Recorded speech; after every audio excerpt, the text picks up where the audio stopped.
आमनी देवी का स्वभाव था कि धर्मदास जी का खुला हाथ था, वो भंडारे करता था दोनों हाथों में खूब। 10 रुपये लगाने होते तो 20 लाया करता धर्म में। आमनी ये कहा करती जी धर्मदान हिसाब का उसे, और इतना दान ना कराया करो, बालक भी पढ़ने हैं। वह टोका टाकी करती थी। तो उसके मन में न्यू आ गया कि इसके किसी ने पैसे निकाल लिए, और इसलिए रोए है सेठ जी कि अब ये पैसे मांगेगा, वापस जाना चाहोगा तो मैं टांग अड़ाऊंगी, और धर्म के काम में ना नौकर हो यूं कहा करे, वो फिर फल नहीं देता।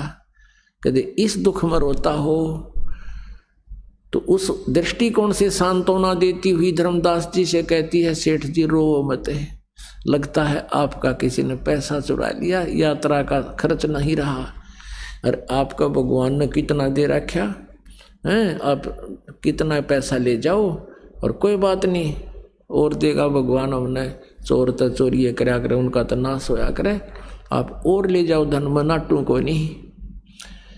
अब धर्मदास जी बोलना चाहो पर बोला नहीं जाए, इतना बुरी तरह रो रहे थे क्योंकि पुण्यात्माओं जिसको परमात्मा चाहिए और परमात्मा आके चले गए और 2 बार बकवाद कर दी, अब उसको आशा नहीं रही कि भगवान फिर आ जाएंगे। मैं दोस्त इतना हूँ। और 2-3 दिन की वार्ता में ये क्लियर हो गया कि मनुष्य जीवन केवल परमात्मा प्राप्ति के लिए ही है, और पिछले संस्कार भी जोड़ देते हैं।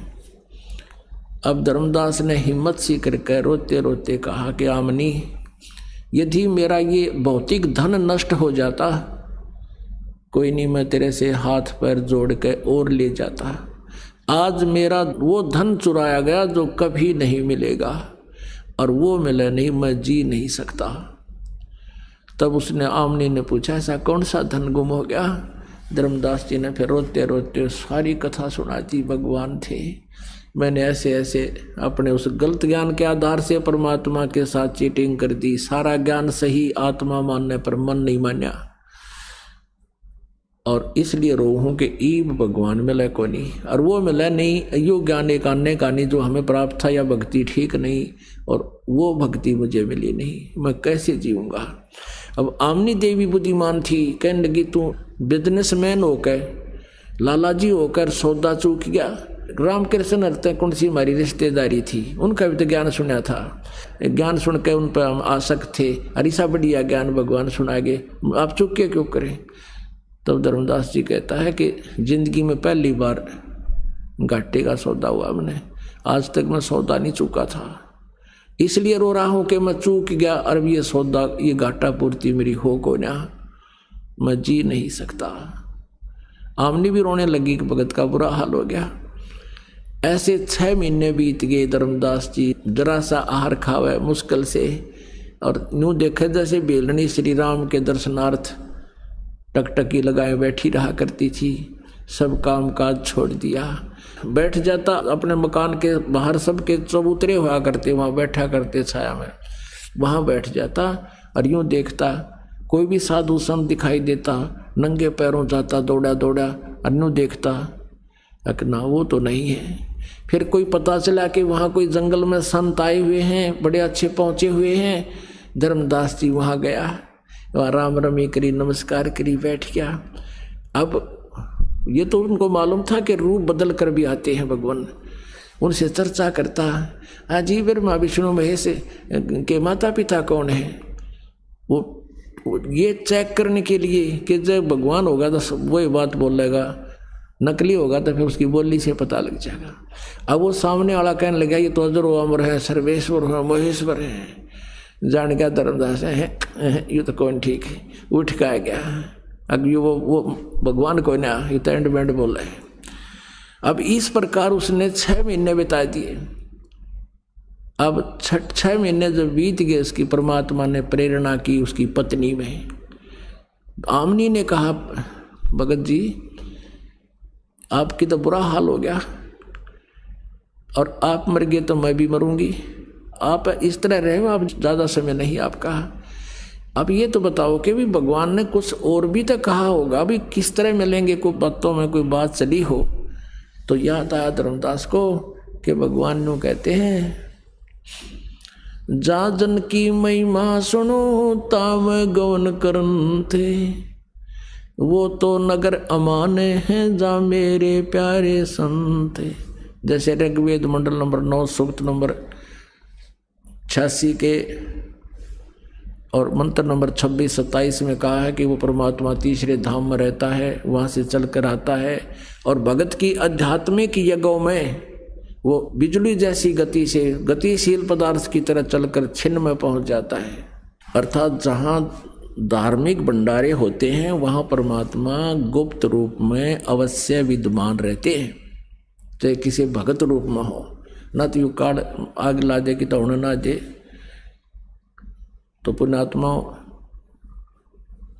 परमात्मा चाहते थे कि इस कलयुग की तीसरी पीढ़ी तक परमात्मा में आस्था बनी रहे और ये भगवान को चाहते रहें, क्योंकि अब ये समय है परमात्मा के पाने और मोक्ष कराने का। यहाँ तक इस भक्ति को खींच कर लाना था मालिक ने। तो धर्मदास कहने क्या भगवान कहते भाई कि तो धर्म भंडारी होते हैं वहाँ वो अवश्य जाता हूँ मैं सब जगह और ज्ञान सुनाता हूँ वहाँ सबको। उसकी पत्नी कहने लगी आपका ओला बोला धन पड़ा, निरा धन आपका कितने पैसे हैं, आप भंडारा करते हो सकता भगवान आ जाओ। उसने कहा 1 दिन का, धर्मदास ने 3 दिन का रख दिया और सब जगह साधु संतों के पास संदेशा भिजवा दिया। अब भंडारा शुरू हो गया। पहले दिन सब भोजन कर चले गए साधु संत भगत, पर धर्मदास देख रहा है कि मालिक तो नहीं आए। दूसरे दिन भी चलाया, वो भी सब खाकर चले गए, भगवान नहीं आया। तीसरे दिन भी देखा परमात्मा नहीं है। आफ्टरनून होगी, भंडारा चल रहा है, कुछ भगत शेष रहते हैं संत भोजन खाना। तब धर्मदास ने अंतःकरण से सोच लिया परमात्मा आए नहीं। हे भगवान, अगर आज आपने दर्शन नहीं दिए, आगे आपके दास का जीवन नहीं, आत्महत्या करूंगा। अब मैं जी नहीं सकता दाता, जीवन की सांस में वो भक्ति मैं कर नहीं सकता जो पहले कराया करता, एक आने की नहीं और मिली नहीं, वो मिली नहीं जो यथार्थ है। अंत आत्मा से रोया, कति मन में ठान ली कि एक बार न विदा कर दूं और मैं आत्महत्या करूंगा। वो तो अंतर्यामी है, इतनी देर थोड़ी लगाते हैं। कहते हैं वही जंदे का बदन शरीरम कदम वृक्ष के तीरम। ओए होए, थोड़ी सी देर में क्या देखा, 100 फुट की दूरी पर एक कदम का पेड़ था, उसके नीचे वही जिंदा महात्मा के रूप में परमात्मा विराजमान है। धर्मदास की ऐसी दृष्टि गई और नंगे पैरा भाग लिया। अन्नु देखा कहाँ वही हैं, शरणा में पड़ गए, नो सीने का लगा लिया। अन्नु कहे भगवान इनका छोड़ कर ना जाइयो, बुरी तरह चपट गए परमात्मा के। भगवान बोले धर्मदास इन फारिग कर दे सारे ने, इन नकलिया न जान दे ना, बीच में मैं कथा शुरू करूँगा ये इतने बेचला देंगे, ऐसा नहीं झूठ बोले। इनको सबको विदा कर फिर मैं बताऊँगा यथार्थ कथा। उनको सबको विदा किया, परमात्मा को लेकर घर में गए। अपनी पत्नी से कहता है आमनी आजा, मेरा आज धन पा गया, वो खुआ हुआ धन मुझे मिल गया। एक पैर धर्मदास जी ने, एक आमनी जी ने पकड़ दिया भगवान के, दोनों बैठकर रोने लगे। आमनी जी कहने लगी भगवान आपका बच्चा तो बहुत भी नर्म हृदय का, नर्म आत्मा का व्यक्ति है और आपने इसको 6 महीने तक दुखी कराया। ये तो मैं इसको सांत्वना देती रही, ना तो ये मर जाता। भगवान आपने ऐसा नहीं करना चाहिए था। परमात्मा बोले आमनी देवी बेटी, ये अज्ञान आधार से घना निकम्मा हो गया था। जैसे लोहे को गर्म करके फुल गर्म कर लिया जाए, फिर उस पर चोट मारे तो वो ठीक जो यंत्र बनाना चाहता है, जो औजार बनाना चाहता है, इंस्ट्रूमेंट, वो बन जाता है। और लोहा जब तक गर्म ना हो उस पर बेशक चोट मारो असर ना होता। तो बेटी यू 6 महीना में इसका लोहा गर्म हो गया। अब मैंने इसको ताव दिया है, अब इसको ताव दिया है, अब मैं जो कहूँगा सारी मानेगा। ना तो वकील हो रहा था काल का, बेटी मैं इसके साथ था, मरण थोड़ा दूंगा मैं इसको। कहते गुरु कुमार है ये गड़गड़ का खूट, अंदर हाथ सहारा दे के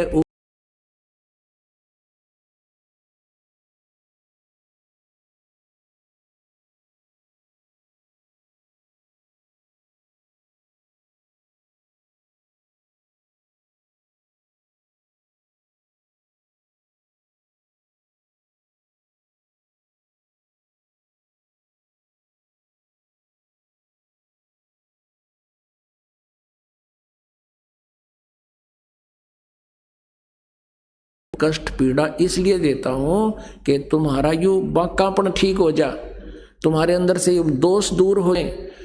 कुम्हार उस गढ़े को सही सुचारू ना बनावे और उसमें जरा सा भी टेढ़ापन हो जाए, एक अन्य का ना बिकता वो।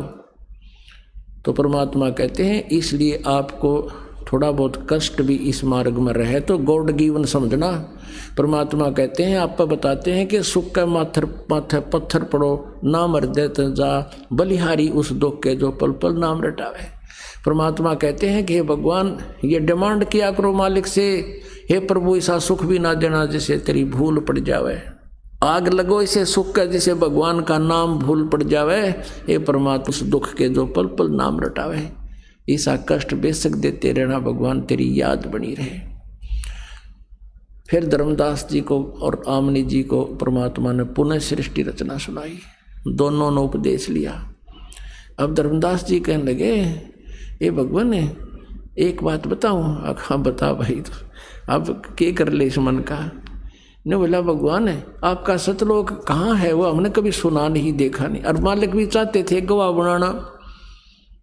कहने लगे भाई ठीक है, तू भक्ति करे और कोई ना, मैं फिर आऊँगा कभी और फिर तुझे बताऊँगा। एक दिन परमात्मा वहाँ प्रकट हुए, धर्मदास को दिख रहे हैं और कहा धर्मदास आज तुझे अपना मेरा लोक दिखा के लाऊं, सतलोक कहाँ है। वो ले गए, उधर से वो मूर्छित हो गया। अब 3 दिन तक धर्मदास मूर्छित पड़ा रहा। आमनी देवी ने देखा मेरा पति मर गया, हाहाकार मचा दी, रिश्तेदार आ गए, लेकिन वो मरा को ना, नाड़ी देखे नाड़ी चल रहा है, बेहोश पड़ा। उधर से परमात्मा ने सारे लोग दिखाए, ब्रह्मा विष्णु महेश का लोक दिखाया, फिर सतलोक दिखाया। वहां देखा परमात्मा को, ये तो खुद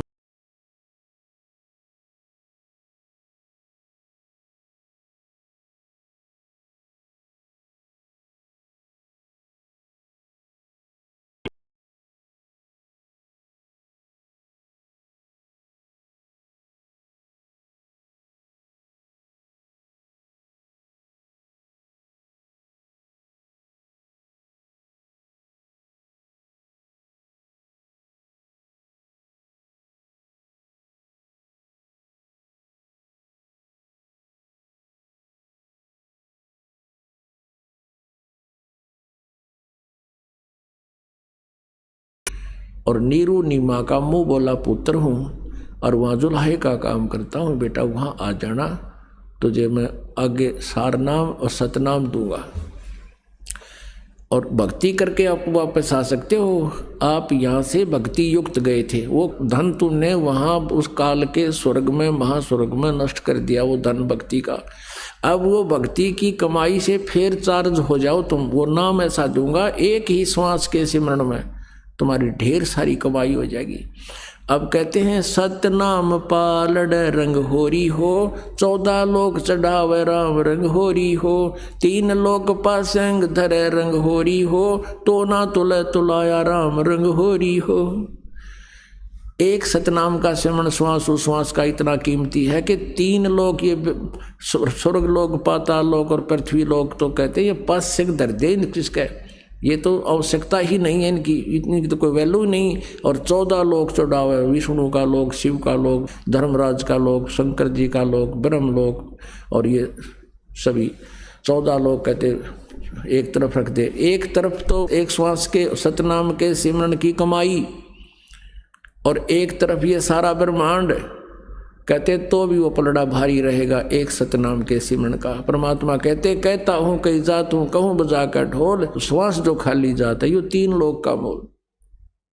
तो पुणात्माओं आप देखो, आपने कितना धन इकट्ठा करना, हम कितने भक्ति धनी थे। मेरे हंसा भाई हंस रूप था जब तू आया, मेरे हंसा भाई हंस रूप था जब तू आया, अपना स्वरूप भूल में भूला तू तात जीव कहाया।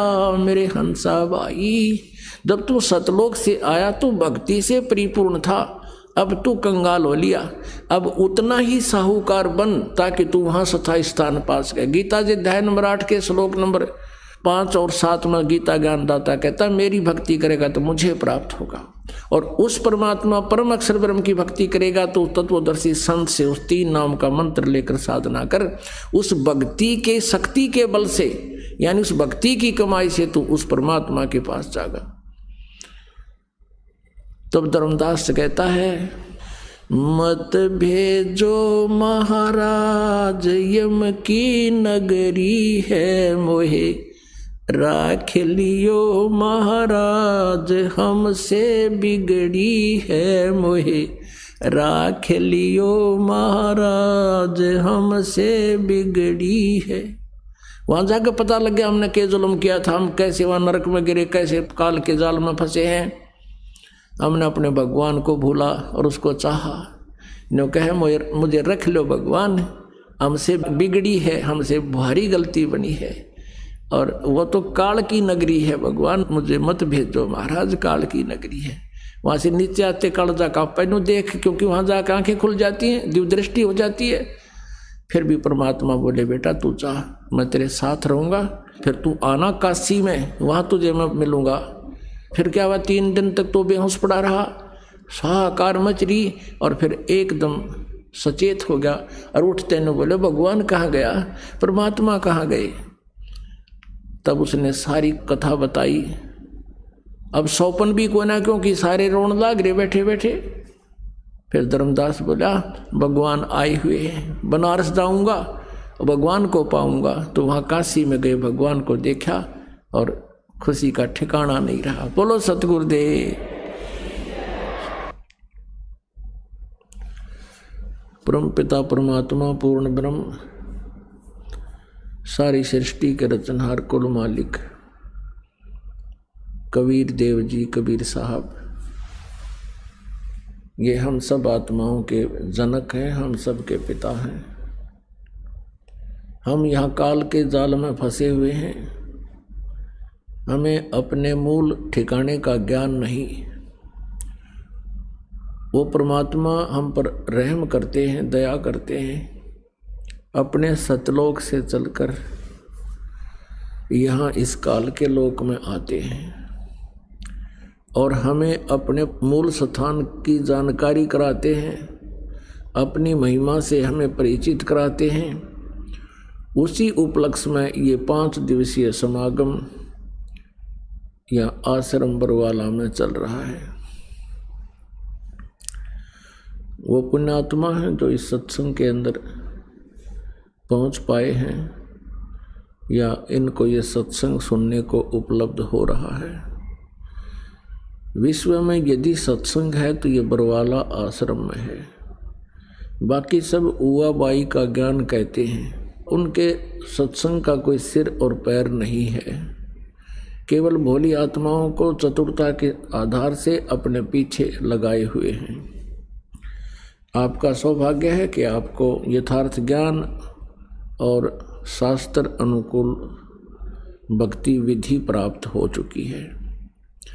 अब आप जी ने देखना है कि इस मार्ग पर कौन कितनी स्पीड से चल रहा है। रास्ता यही है। इससे पहले हम कुमार्ग पर घूम रहे थे। ये सुपथ है, सुमार्ग है, सत साधना है। इस पे जितना भी जो करेगा, जितना तीव्र गति से इस पर चलेगा, अर्थात ज़्यादा से ज़्यादा सुमन सेवा, दान, भक्ति सेवा करेगा, वो परमात्मा के निकट शीघ्र पहुंच जाएगा। सभी सद्ग्रंथ प्रमाण करते हैं कि कबीर नामक परमेश्वर है, वो सतलोक में रहता है और वहाँ से चलकर वो परमात्मा स्वयं गति करके यहाँ सहशरीर आते हैं, सहशरीर चले जाते हैं।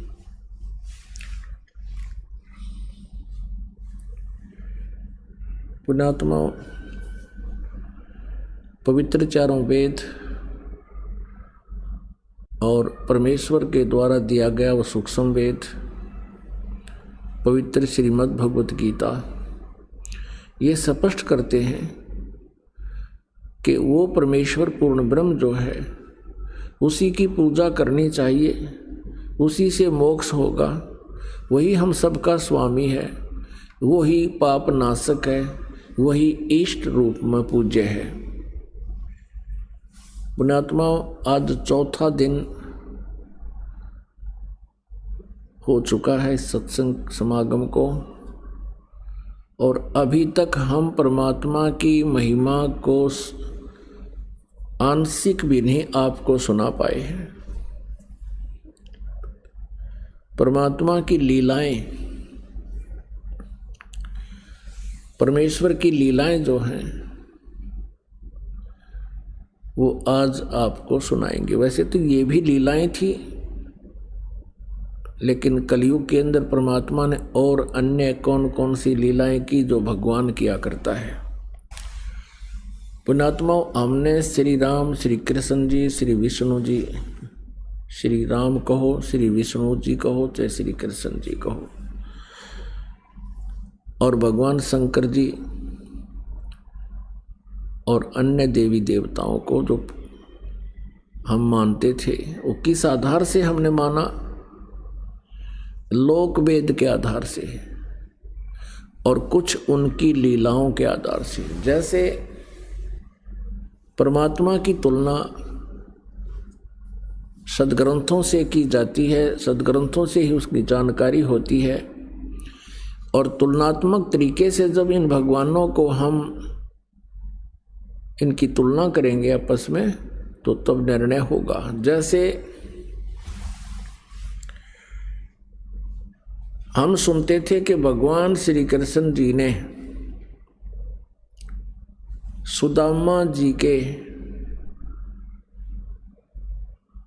2 मुट्ठी बुने हुए चावल खाकर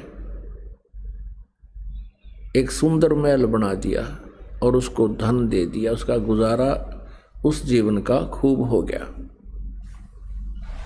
पुण्यात्माओं, ये देखने की बात है कि जैसे सुदामा जी ब्राह्मण थे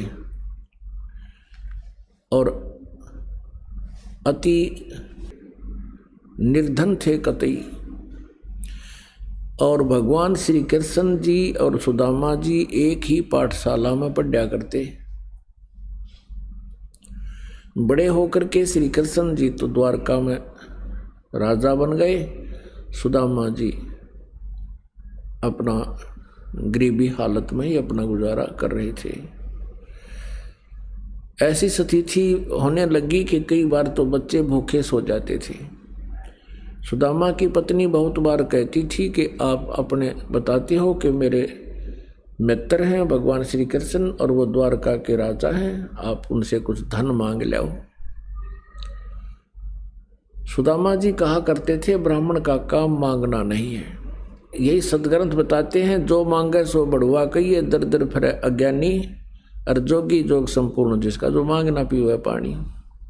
नट पेरना कंजर सासी मांगते हैं बठियारे, और जिनकी लो लागे सतगुरु में वो तो मोती देवे उदारे। फिर भी ज्यादा कंपेल कर दिया उसकी पत्नी ने, और वो चल पड़ा फटे पुराने कपड़े। अब द्वारका में जब पहुंचा श्री कृष्ण जी के पास,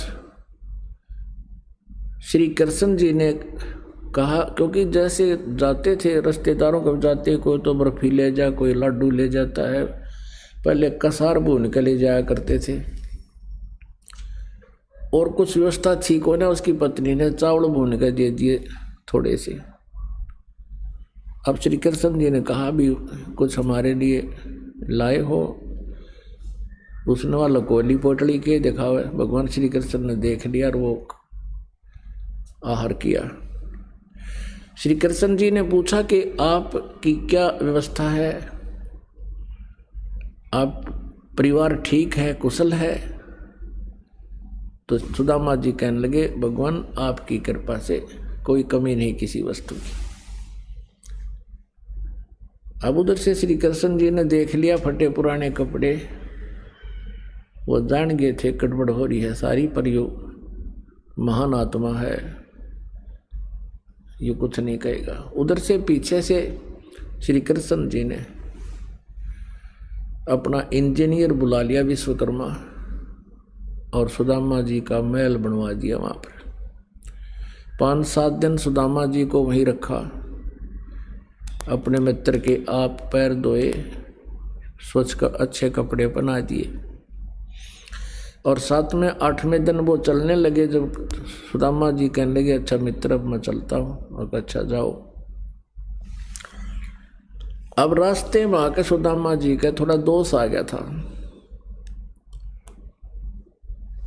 कि वह देख लिया मित्र मेरी स्थिति को वो नहीं देख सका, मेरी क्या हालत हो रही है, और मेरे से पूछा है और कुशल है, क्या उसको नहीं दिखाई दे था। यानी इतना सा दोष आया था, क्योंकि युमन बड़ा उस्ताद है।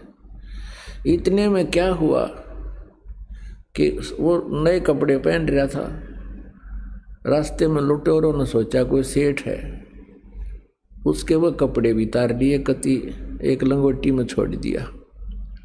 इस चल पड़ा वहाँ तो लंगोटी में। और फिर कोसरा श्री कृष्ण जी ने देखा मित्र, और मेरे तो पूछा नहीं और कुशल है, मेरी कुशल तो वह सामने दिखा थी उसने। अब कहने का भाव ये है कि ज़्यादा विस्तार ना करें, तो वहाँ जाकर देखा तो अपनी झोंपड़ी के स्थान पर महल को देखकर आश्चर्यचकित रहा। अब इसी आधार से हमने श्री कृष्ण जी को भगवान मान लिया। पुण्यात्माओं, इतना सहयोग तो एक मंत्री दे दे अपने मित्र ने, अब कलयुग के मंत्री सहयोग दे सकते हैं। एक बढ़िया सेक्टर में प्लाट अलॉट कर दें और मकान बनवा दें, कोई बड़ी बात नहीं। इससे क्या मोक्ष हो गया, इससे क्या जन्म मृत्यु का पीछा छूट गया। अब इसी के तुलनात्मक बताते हैं कि एक बार एक तैमूरलंग नाम का एक मुसलमान लोहार था। 2 माँ बेटा थे, पिता की मृत्यु हो चुकी थी, गरीबी घनी थी। वो क्या करता था कि साहूकार किसानों के भेड़ बकरियों को चराने के लिए ले जाता था जंगल में, और उससे वो साल भर में या 6 महीने में उसको अन्न दे देते थे। पहले ऐसा ही होता था। और फिर शाम के समय उनकी बकरियों को उनके घरों छोड़कर भेड़ बकरियों को वो फिर शाम के समय ओवर टाइम करा करता एक लोहार के ऐरण पे। एक लोहार के ऐरण पे ऐसे घण मारण की ओवर टाइम सेवा करा करता, वो भी उसको कुछ मेहनताना पार्ट टाइम दे दिया करता। और उसकी माता जो थी बहुत साध्वी थी, धार्मिक थी। कोई भी अतिथि आ जाता था द्वार पर तो उसको खाना खाए बनकर नहीं जाने देती थी, करबद्ध हो जाती थी, भोजन पाओ। और बहुत ही अच्छी नेक बहन थी। एक दिन क्या हुआ कि तैमूरलंग जंगल में भेड़ बकरियां चरा रहा था। उसने खाना खा लिया था, 1-2 रोटी जैसी करते ले गया था, वो खाना खा चुका था। उसी समय परमेश्वर एक जिंदा महात्मा का रूप बनाकर, एक साधु यानी मुसलमान फकीर होते हैं जिंदा, और तैमूरलंग के पास खड़ा हो गया। तैमूरलंग ने कहा, महाराज अभी अभी मैंने खाना खाया है, भोजन की सुनाओ। परमात्मा ने कहा, भाई भूख लग रही है, भूख लगी है। कहने लगा, भगवान आप यहाँ बैठो, अभी साथ में गांव है, यही हमारे निकट ही घर है, ये साथ ही, और मैं अभी खाना लेकर आता हूँ। और साथ में ये भी प्रार्थना की कि हे महात्मा जी, इन भेड़ बकरियों को ध्यान रखना, ये गुम ना हो जाए, हम बहुत गरीब व्यक्ति हैं, 1-2 बकरी भी गुम होगी तो हमसे इनकी कीमत पूरी नहीं होगी। परमात्मा ने कहा, बेटा मैं खूब रखवाल करूँगा, तू जा। दौड़ा आया, अपनी माँ से कहा, माँ, क्योंकि जैसा बच्चा घर में देखता है वैसी ही भावना उसकी विचार बन जाती है। अपनी माता से कहा कि माता जी, ऐसे एक महापुरुष आए हैं, संत हैं, फकीर, और भोजन चाहते हैं। उसकी माँ ने तुरंत 2 रोटी का आटा था घर में, बस 2 रोटी बनाई, जल का लोटा हाथ में ले लिया। माता ने कहा, बेटा तू बकरी सुन्नी छोड़ कर क्यों आ गया? 1-2 बकरी भी गुम होगी बेटा, हमसे उनकी कीमत पूरी नहीं होगी। तो उसने कहा, माता मैं महात्मा से प्रार्थना करके आया हूँ कि संभाल के रखना। वो कह रहा था, बेटा मैं खूब रखवाल करूँगा। माता ने सोचा कि मैं चलती हूँ, महात्मा के दर्शन भी कराऊंगी, आते समय ये लोटा ले आऊंगी। अब वहाँ जब पहुँचे तो महाराज जी बैठे थे, परमात्मा विराजमान थे। माई ने रोटी रख दी आगे और लोटा जल का रख दिया और कहा, महाराज जी हम घने गरीब हैं, ऐसा आशीर्वाद दो महात्मा, हमारे पास कुछ धन हो जा। परमात्मा रोटी खाने लागे। 1 रोटी खाई थी दाता ने, इतने में माई ने 6 बार प्रार्थना कर दी, हे भगवान हम घने गरीब हैं, हे परमात्मा हमें कति रोटी भी ना मिलती, कई बार ते कुछ दया बख्शी हो, कुछ आशीर्वाद दियो। खाना खा के और पी के पानी जल मालिक ने वहाँ बेल, या जैसे बकरी बांधन की बेल होया करे, ये भैंस भूस गाय कोई बांधते हैं लोहे की, और बकरियां की होती है पतली पतली सी, बिल्कुल पतले तारों की बेल बनी होती है। वह बेल उठाई, वह चैन, और उसको 4 बार मोड़ लिया, इतनी रहेगी वह, और खड़ा होकर उसके पुत्र के, उस तैमूर लंग का परमात्मा ने पीठ में न्यू करके 7 1 2 3 7 मारी, और फिर 2 मारी, फिर मारी लात और मुक्के। माई ने सोचा यू महाराज जी तो नाराज हो गया, दी खैर कै यू मेंटल है, बता बे मतलब मेरे बेटे ने पीटन लाग गया। तो माई ने कहा, महाराज जी मेरे पुत्र ने कोई गलती कर दी? परमात्मा ने कहा, माई तेरे पुत्र को 7 पीढ़ी का राज दे दिया है, तुम्हारे को 7 पीढ़ी का राज बख्श दिया है, ये 7 जो संगल मारी है और फिर लात और मुक्के मारे हैं, उसके बाद तुम्हारा राज्य टुकड़ों में बट जाएगा। पुणात्मा तैमूर लंका पोता था बाबर, और उससे लेकर के औरंगजेब तक 7 पीढ़ी ने दिल्ली का राज कराया, और औरंगजेब के बाद फिर ये इनका राज्य छोटे छोटे टुकड़ों में विभाजित हो गया था। ये तो इतिहास साक्षी है। अपनात्माओं क्या हुआ? अम्माई ने सोचा ये तो सचमुच कोई वैसे ही कोई पागल सा आदमी है, ये ऐसी बात कह रहा है, तेरी 7 पीढ़ी का राज दे दिया, समय पर टूक नहीं, कोई बात नहीं, शांत होकर आ गई अपने घर पे हमने। अब क्या हुआ कि कुछ दिनों के बाद तैमूर लंग ने क्या देखा कि उसी अक्षेत्र का एक राजा बहुत बदमाशी करया करता। गांव में जो भी कोई सुंदर लड़की होती युवा, उसको अपने उन नौकरों से, क्योंकि मुखबर होते थे गांव गांव में उनके, वो संकेत कर देता और उसके वह सिपाही ठा लाते। ऐसे ही उसी गांव की एक लड़की, युवा लड़की, खेतों से पशुओं का चारा लिए आ रही थी। तैमूरलंग वहां बकरी भेड़ चरा रहा था। इतने में उस राजा के नौकर एक उसी गांव की उस लड़की को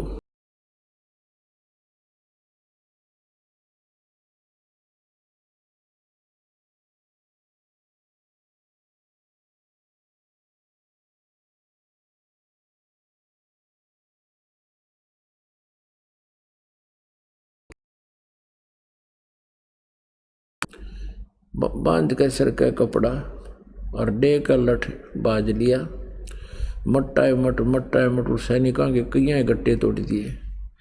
अब वो कई जने थे तो तैमूर लंग को इतना मार पीट दिया, उसको मृत करके छोड़ कर चले गए। वो परमात्मा का आशीर्वाद था, वो जीवित हो गया और गांव के लोग पहुंचे, उसको घर ले आए, कुछ दिन में स्वस्थ हो गया। अब उसके मन में एक कल्पना होगी, ए भगवान, मैं राजा बनूं और इस अन्यायी राजा का बक्कल तारूं। इसने हमारी बहन बेटियों की इज्जत लूट रहा है और यही तरफ बनेगी उसके। इसी उद्देश्य से उसने क्या किया, सपने में एक दिन परमात्मा वही जिंदा महात्मा तैमूर लंग को दिखाई दिए और कहा, बेटा, जिस एरन पर तू पार्ट टाइम काम करता है, हथौड़े मारने जाता, घण मारने, उस एरन ने मोल ले ले और उसके नीचे एक बहुत बड़ा खजाना दबा हुआ है, हीरे पन्ने जवाहरात सोने की असरफियां, बहुत घना खजाना है। और परमात्मा ने कहा, तू स्वप्न में बात की कि भगवान हम कैसे खरीदेंगे, पैसा तो है नहीं। प्रभु ने कहा कि आप उनसे जिक्र करना और उधार पे ले लेना, वो दे देगा। कहते हैं परमात्मा जब दया बख्शता है दोनों तरफ से रिमोट से चलाता है। सुबह उठा, अपनी माँ से वो स्वप्न बताया कि माता ऐसे ऐसे वही महाराज दिखाई दिए थे और ये कह रहे थे कि तू उस एरन मोल ले ले। अब उसी रात्रि में उसकी माता जी को भी परमात्मा ऐसे ही दिखे। उसकी माँ ने भी कहा, बेटा मुझे भी स्वप्न थोड़ा थोड़ा याद है, आज भगवान वही संत वो फकीर दिखाई दिए, पर बेटा मैंने वो समझ नहीं सकी, मेरा याद को ना उन्होंने के बात कही थी। तैमूर लंग ने कहा, माँ मेरे सारी बात याद रहेगी। तो कहने लगी, बेटा हमने कौन देगा वो एरन का स्थान था को 20, 30, 50 गज, तो हमें कैसे देगा, हमारे पास पैसा नहीं। तो तैमूर लंग ने कहा कि माता जी, महात्मा जी कह रहे थे तू एक बार चर्चा शुरू करना।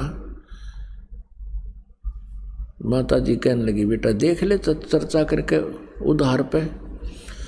उधर से परमात्मा ने उस एरन वाले लोहार के मन में एक विशेष प्रेरणा कर दी कि ये स्थान थोड़ा है और बाहर उसका प्लाट था थोड़ी सी दूरी पे, वो कुछ बड़ा था कि यहाँ अब भीड़ बढ़ने लगी, इसको कोई इस स्थान को मोल ले ले तो मैं उधार भी दे दूँ, चाहे 1 साल में दे दे हमारे पैसे। अब उसने तैमूर लंग ने जाकर उस लोहार से प्रार्थना की और सब चर्चा की। वो लोहार कहने लगा, भाई इस एरन समेत दे दूंगा तेरे को। अब तैमूर लंग ने यही प्रार्थना की थी, यदि आप एरन समेत मुझे दे दो तो मैं भी अपना गुजारा कर लूं। तो कहने लगा, मैं एरन समेत दे दूंगा, क्योंकि वो एरन पुराना हो गया था, उसने नए लेने की सोच ली।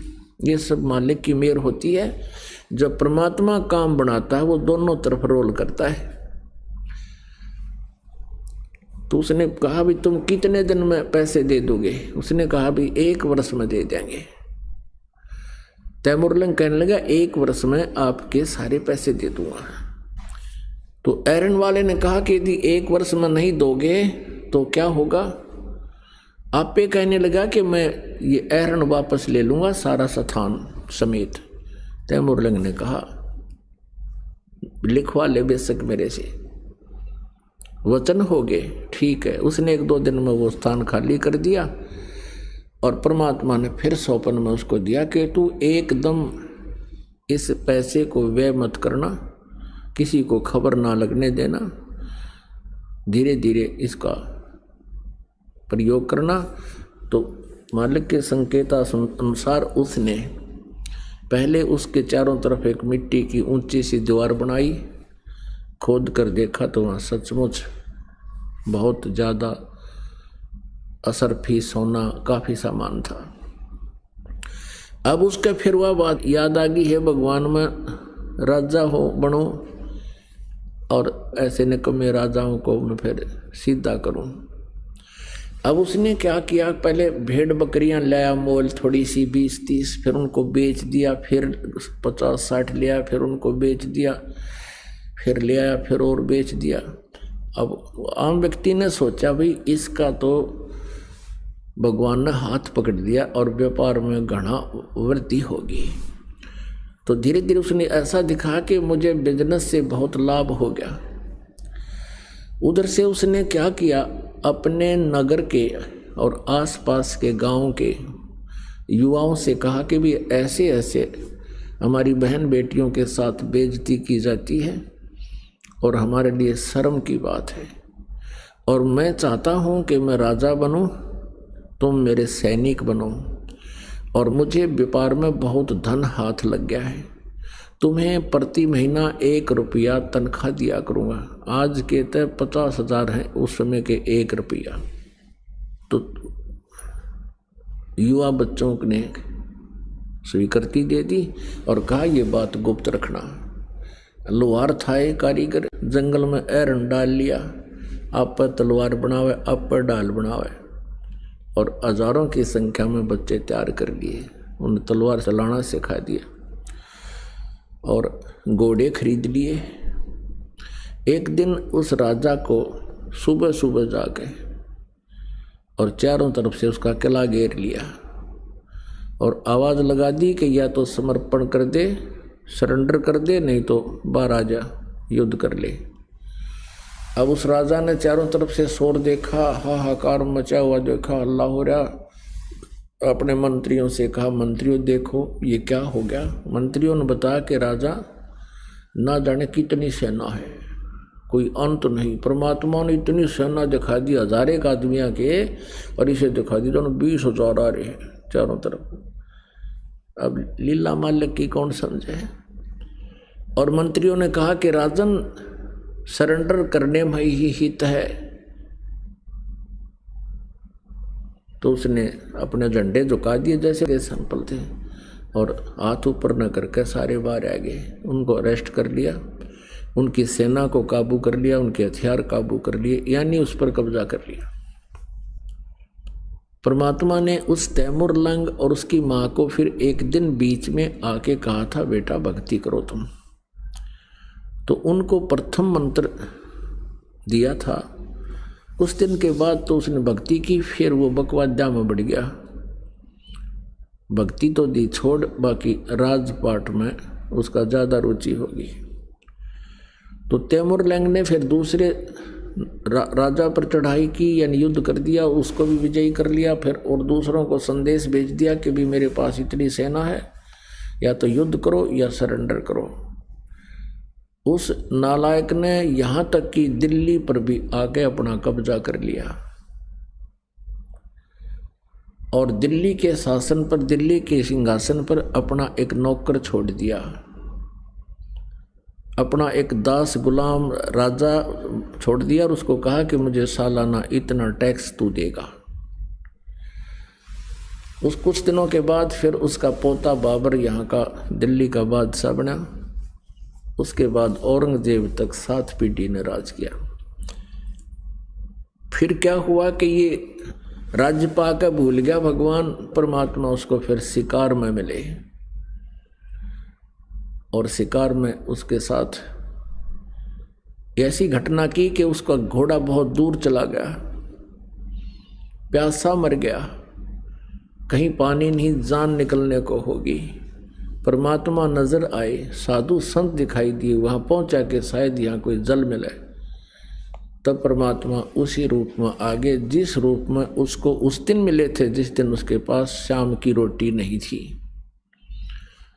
जब परमात्मा को देखकर चरणों में गिर गया वो तैमूर लंग, हे भगवान आपने मौज कर दी, आपका आशीर्वाद फल गया, आपका बेटा राजा बन गया। परमात्मा बोले दूर हो जा कमबख्त, दूर हो जा यहाँ से। अरे दुष्ट आत्मा, मैंने क्या यही इसीलिए तेरे को राज्य दिया था? तूने कितने, जो जन मेरी शरण है ताका हूँ मैं दास गेल गेल लाग्या फिरूं हूँ जब तक धरती आकाश। हमने यहाँ तुलना करनी है कि हमने अभी तक श्री कृष्ण और सुदामा के सांग भी देखे, इनके रागनी गानियाँ भी देखे सुने, इनके नाटक भी। रोटी खा के रोटी तमर लंकू दीनी ताते सात बादशाह लीनी। एक रोटी खा के 7 पीढ़ी का राज दे दिया।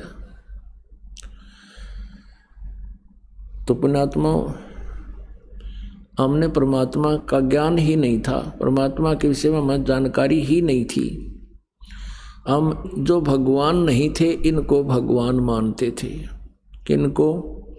ब्रह्मा जी और विष्णु जी और शिव जी को। ये प्रभु नहीं है, ये कंप्लीट गॉड नहीं है, लेकिन हम लोक वेद के आधार से इन्हें परमात्मा मानते रहे, इनकी पूजा करके अपना जीवन नष्ट करते रहे। अब पुण्यात्मा वही समस्या फिर आती है कि पवित्र हिंदू समाज की पुण्यात्माएं ब्रह्मा विष्णु महेश को महेश्वर मानते हैं, सर्वेश्वर मानते हैं, सबके मालिक मानते हैं, अजर व अमर मानते हैं, इनके माता पिता नहीं ये भी मानते हैं। अब यहाँ थोड़ा सा और आपको कंसेप्ट क्लियर करेंगे, क्योंकि सुबह भी करा था, अब भी करना पड़ेगा, क्योंकि ऐसा टॉपिक हो जाता है। और दास का उद्देश्य है कि इस ज्ञान को प्रत्येक के अंतःकरण में प्रवेश कर दूं, चाहे किसी भी तरीके से बने।